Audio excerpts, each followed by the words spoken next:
Hey guys, welcome back to my channel. For those of you who don't know, my name is Faith and thank you so much for watching. For those of you who have seen my videos before, you might notice that the setting is a little different today. It's because we're doing a bookshelf tour, so we're standing instead of sitting. This was requested a couple times by someone, but they kept deleting their comments, so this video is dedicated to Jory May because you asked for one and you left your comment up. Love you, girly. I've obviously never done one of these before, and I tried looking up YouTube videos for bookshelf tours, but everything that came up was like 30 minutes to an hour, and I don't have that long to wait before I start filming today. So we're just gonna hope that this turns out well. So we're gonna start at the very top and then just work our way down. As you can see, I've got a little Jurassic Park shrine going up here. I love Jurassic Park. I love Jurassic Park. That being said, I've never read the books. Don't come for me, please. I actually didn't realize they were books until like a couple years ago. How I'm that big of a fan and didn't realize that, I honestly have no idea. I haven't read them yet. I'm going to read them this summer sometime. And then I've got just like a little dinosaur figurines. Most were gifted by Bestie Ellie. Shout out Bestie Ellie. A couple of them are from my sister. This little guy who's sitting right at the front, his name is Robert Dino Jr. and I love him. Look. Oh my god. That's so cute. And I've also got a couple of VHS. I've got a VHS for Jurassic Park and a VHS for The Lost World because, like I said, I love Jurassic Park. In my opinion, greatest film of all time. I've also got a little Pteranodon hanging up here. They're also all around my bedroom, but you guys don't get to see my bedroom. You only get to see my reading corner. So sorry. So I do have a few things blocking the books just because a lot of these are unread and I didn't like that. So I have a picture of me and my sister in Paris, and I have this bookmark that Bestie Ellie got me. It says keep reading babe, and he motivates me to keep reading babe. This is a hardcover of Twisted Games that was signed by Anna Huang, so love it. And this is a little disco ball cup that I had at my 21st birthday party. Now let's get into the books. Before I say anything, I would like to say, if you can't see the spine of the book, that means I haven't read it. Don't mind the change. I thought y'all were too far from me. I didn't know if y'all could actually see the book, so I moved you closer. In the corner here, we've got just a few YAs that I really enjoyed when I was growing up that I've kept. Behind Twisted Games, there's a lot of old classics that aren't really in the best condition, so that's kind of why they're hidden here. They're just also hiding a bit of a gap that I have. And then this half is all mystery and drama books, and I've only read 5 of them, which is also part of the reason that I chose to hide them behind this picture. So let's move down to my Sarah J. Maas shelf. If you couldn't tell, this shelf is full of Sarah J. Maas books. It originally wasn't. I ended up having to rearrange a bunch because I did run out of room, so I had to completely rearrange these 2 shelves, which is my fantasy, sci-fi, dystopian shelves. And Sarah gets her own shelf just because she has so many books and they take up so much room, and I love them, so yeah, these are my paperbacks of Throne of Glass, then my hardbacks of ACOTAR, then my hardbacks of Crescent City. These 2, which were on top of ACOTAR, are paperbacks of House of Earth and Blood and House of Sky and Breath. I actually got these when I was studying abroad in London, and I went there knowing that I would be coming home with these because they're so pretty, and I'm really glad that she announced that she's releasing one for the 3rd book. I definitely will be getting that, hopefully, because I know Waterstones isn't currently shipping to the US because of the tariffs. I don't know where all it's available, but I got these at Waterstones, which for my non-UK readers, that is just a bookstore. Basically, their equivalent of Barnes & Noble. And these were so pretty.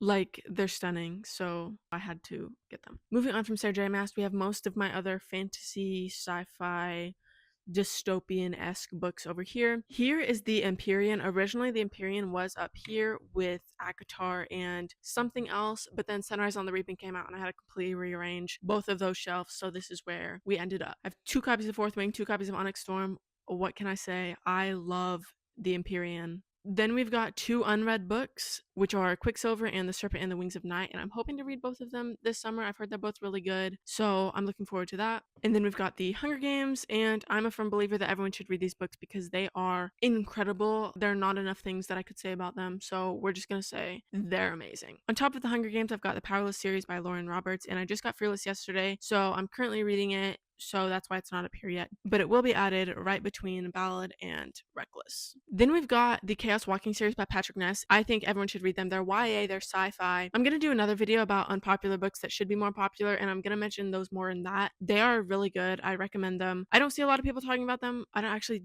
don't think I've ever seen anyone talking about them. If you've seen the Chaos Walking movie, disregard that because the book literally could not be more different. I think everyone should read these books. If you like sci-fi, if you like YA, if you like dystopian fantasy, I think you would like these books. They're really, really good.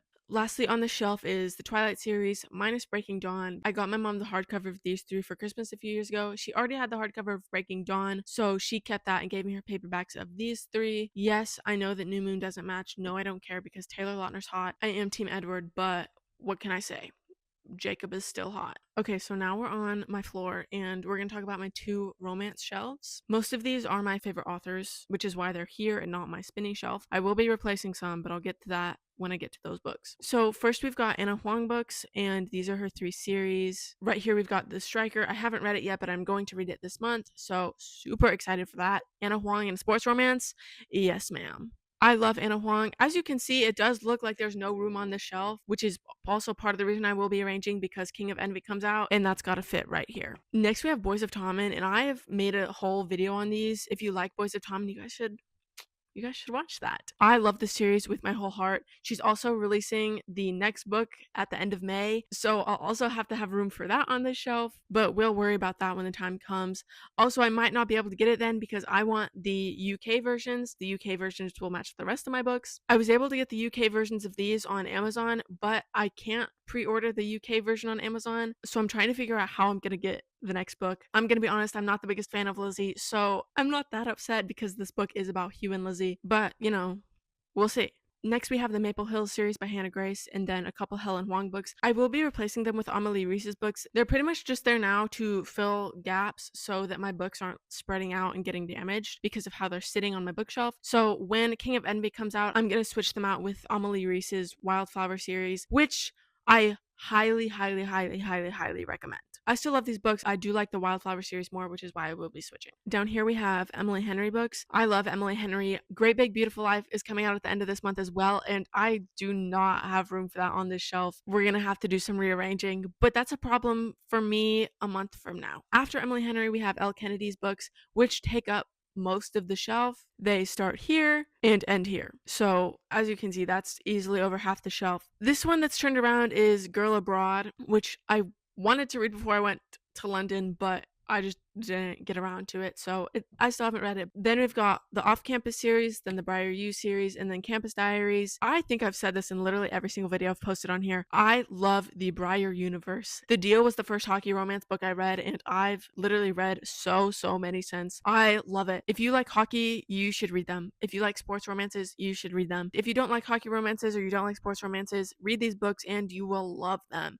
Garrett Graham, one of the best book boyfriends ever. He's incredible. I love him so much. After Elle Kennedy, we've got my girl, Ali Hazelwood. I love Ali Hazelwood. She's definitely one of my top authors. I have read all of her books. And I know there's a rumor coming out that she's got a book coming out in May. She hasn't announced that yet, so I'm really confused. Unless I'm mixing it up and it's May of next year, because I've seen people pre-order this book, but she hasn't announced it, and I'm like, May is next month. So I'm not sure what's happening with them. Y'all know I'll never complain about an Ali Hazelwood book. I'm just really curious because I know she has Mate, which is the sequel to Bride, coming out in October or November. I can't remember. I loved Bride. It is Omegaverse, guys. Don't judge me. Don't judge me.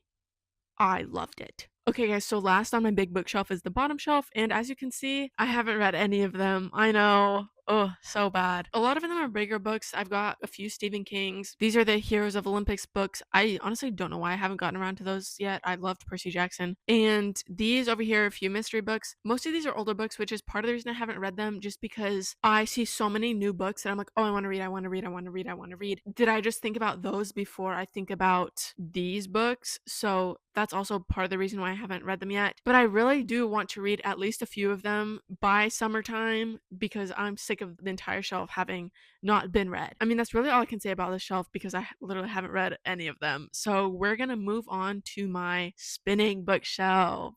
Okay, guys, so for this shelf, we're gonna work from the bottom to the top, and this is the moment that I have been dreading ever since I started this channel. This is my shelf of shame, not these ones, the rest, because They're all Colleen Hoover. When I got back into reading, I had a phase. I read It Ends With Us in Verity, and I got addicted and I kept reading. But now that I'm like really, really, really into reading, obviously I've read bigger and better things, and I've tried coming back to her, and I don't like her writing. A lot of her books are sitting here unread. These 5 books are down here not because I dislike them, but because it was either having them down here or an empty shelf or Colleen Hoover facing forward, and I chose to fill them with that. They're not my favorites also, which is why they're down there and not at the top. Let's just move on from that shelf. We've spent too much time on it already. So moving right on up, here we've got the Once Upon a Broken Heart series by Stephanie Garber. I think I said that right. Sorry if I didn't. I read these. In my opinion, they weren't bad, but I didn't like them as much as everyone else did. Moving on from there, we've got these 5 books, which also are all unread, so I'm not really going to spend time talking about them because I have not read them, but I'm really excited to. Next, we've got these 3 books, which I've only read 2, which are They Both Die at the End and The First to Die at the End. The unread book is The Hurricane Wars. Another book I'm really excited to read. I just have not gotten around to read it yet, which is basically the same for most of my unread books, I guess. Moving on to my girl Amelie Reese. I haven't read the 3rd one yet. I'm going to read it right after Fearless. These 3 will be taking the place of Maple Hills and Helen Huang's books. Nothing against those books. I just like these better. These are really good. I recommend these. I don't see enough people talking about her books. Guys, read them. They're so good. So moving on to my 3rd shelf, we've got kind of just random romance books. I loved all of these books, especially from Luck of with Love. I don't know if I'm saying that right, but that was definitely my favorite of these. It's another sports romance. That's a true slow burn enemies to lovers. If that's what you're into, read that book. It's really good. And this is The Fake Mate, which is another Omegaverse book. Don't judge me. It's good. Then we've got Christina Lauren books. If you didn't know, Christina Lauren is 2 people. One girl's name is Christina, one girl's named Lauren. I liked all of them. My Half Night Stand was my least favorite. It wasn't bad, it just wasn't as good as her other ones. Something Wilder is pretty different from your average rom-com, I feel like. It's got a lot of adventure mixed in there, so that was fun because I'm a huge fan of the adventure genre. So if you are too, read that book, especially if you liked her other stuff. I don't really see a lot of people talking about that one. On this part, there's only 2 books, Dune and The Cruel Prince. Dune, I got to like chapter 3. It was so hard to read, so I stopped. I might try and listen to just the audiobook for that because I do want to read it. The Cruel Prince, I've tried to read a few times. I don't know why, I just am struggling to get into it. So we'll give it another go. If that doesn't work out, I'm probably just gonna get rid of it because if I've tried it 3 times and I don't like it, I just don't like it. So on this shelf, we've got this little book sleeve thing that I tried to make. It didn't turn out that good, so we're not even going to talk about that. I apologize if I mispronounce. We've got Alana Armas and Tessa Bailey, both of which I only read the 2nd book because for both of them, I didn't realize they were the 2nd book. So I haven't read the 1st books yet, which would be The Spanish Love Deception and It Happened One Summer. Not sure when I'll get around to reading those, but at some point I will. On the top and final shelf of my spinning bookshelf, we have the Dreamland Billionaire series by Lauren Asher. I liked these books. From what I can tell, they're pretty hit or miss. The fine print was good. Terms and Conditions was my favorite. The final offer was about 100 pages too long. I still liked them. I liked them enough to continue her Lakeland Billionaire series. And This Is the End is just my book journal. I just started it, so there's nothing really much to show, so y'all just get to see this little part of it. These, I've got a couple journals, I've got a couple travel books, I've got a couple books for filmmaking, so I'm not really going to talk about that. That's just what's here. Next, these are just miscellaneous sports romances. The only one I haven't read is Canadian Boyfriend. The Cheat Sheet by Sarah Adams was good, but I didn't really like it enough to continue with her other books, so that remains the only Sarah Adams book I've read. Night Shift was good. It's a basketball romance. Unsteady, it was good, but again, I didn't like it enough to continue the series. Who knows, I might pick it up in the future, but it is not a priority at all for me right now just because, again, it wasn't really my favorite. On the final spot, we've got the Lakeland Billionaire series by Lauren Asher. The only reason these aren't with the Dreamland Billionaires is because all 5 of them did not fit in one slot because she makes them all a bit longer than they need to be. No hate to her. I will be honest, once I read the 3rd book in this series, I don't think I'll be continuing with her books. With no offense to her, her books have way too many spelling errors, and it kind of annoys me because I'm like, this is a published book. It's kind of insane how many spelling errors there are, and it just bothers me in every single one of her books that I read, so I might not be continuing. But that really depends on if she writes another book that sounds interesting to me, so we'll see. This is a book sleeve that my best friend made me after she saw my lousy attempt at making one myself, and hers is actually really good because she's talented at sewing, unlike me, apparently. And lastly, here, you can't really see it, but it is Flawless by Elsie Chelsea Silver. I will be getting the rest of them because I did like this book enough to continue, just not right now because I've got tons of other books that I want to read first. So when that comes around, I will get the rest of the series. So I actually do have more books. I'm sorry y'all don't get to see those. I have Game of Thrones, but that's kind of just thrown in with DVDs, so I feel that's unnecessary to show in a bookshelf tour because they're not on a bookshelf. I also have the Harry Potter books, but I have multiple copies, so I know the second I show those on camera, y'all are gonna come at me hard for overconsumption, and I choose to live in peace. So I'm not showing you anything that is for me and me only and my family and friends who've seen it. Right now, it's me and my Harry Potter Shrine Against the World. I love Harry Potter. I'm obsessed with Harry Potter. I want to know if y'all can guess my house, actually. If you know it, don't say it. But if you don't know it, I want y'all to guess. I'm curious what you guys think. So that's my bookshelf tour. I hope it wasn't boring. Like I said, I don't know how normal bookshelf tours go because I didn't realize they would be that long, so I didn't have time to watch them before I filmed this. And that is all that I have for you guys today. I hope you'll have a fantastic day. Be sure to like this video and subscribe to my channel for more content, and follow my Instagram, which is in the description, for more bookish content. And hope to see you all in the next one. Love you guys. Bye.